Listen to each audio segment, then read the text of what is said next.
Aishi Manula, habari za wakati huu?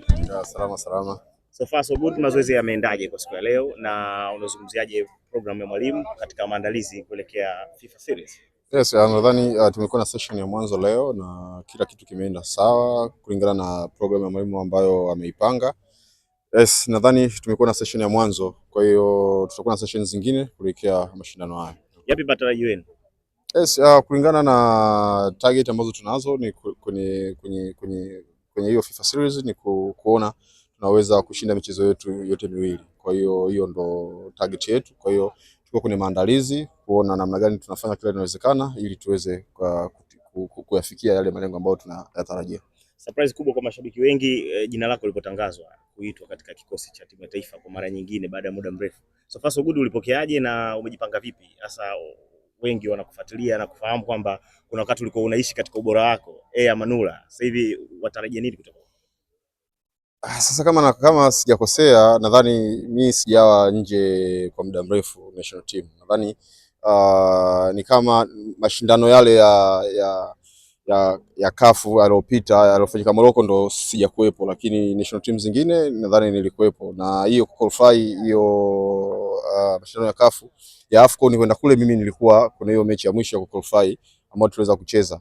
Kwa hiyo Tanzania au washabiki na Watanzania kwa ujumla hawajawa surprised, lakini nadhani ni furaha kuona nimeweza kurejea kwa kuwa nje ya uwanja kwa muda mrefu kuto kucheza. Kwa hiyo saizi nadhani nimepata game time nikiwa na klabu yangu ya kuweza kucheza. Nadhani hiyo ndio furaha ya Tanzania wengi kuona na nimepata nafasi ya kucheza, na pale ambapo nimepata nafasi ya kucheza huenda nikawa nimeonyesha kile ambacho wao walitarajia kutoka kwangu. Kuliko dhamani nilikuwa na join na national team, lakini nilikuwa sipati game time kubwa ya kucheza.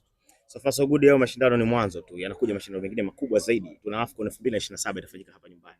Unaitazama vipi, au kwako peke yako unaitazama vipi fursa ya mashindano ya AFCON?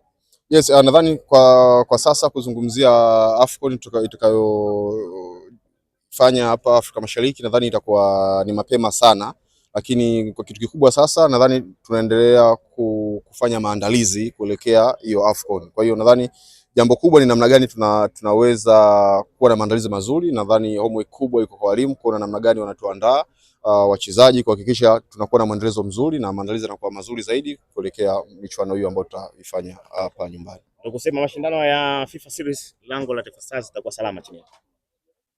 Sasa hiyo nadhani ni wewe ambavyo unaona, lakini nadhani makipa wote ambao tumeitwa national team kila mtu ana deserve kupata nafasi ya kucheza, na yule ambaye mwalimu atamwamini na kumpa nafasi ya kucheza nadhani ana deserve kucheza, lakini sidhani kama kuitwa kwangu kwamba kuna dhamiria au moja kwa moja kwamba Manula anataka kucheza, kwa sababu wengine pia wamefanya kazi nzuri kwenye vilabu vyao na ndio maana wana deserve au mwalimu ameweza kuwajumuisha kuwepo hapa. Kwa hiyo nadhani kwa sasa ni sote ambao tumeitwa ni kuendelea kuwa na maendelezo mzuri mazoezini kwa ajili ya kumconvince mwalimu ili aone kulingana na mchezo husika nani ataanza nayo kwa ajili ya kumpa nafasi ya kucheza. Lakini miongoni mwao wewe ndio goalkeeper mzoefu zaidi hapa.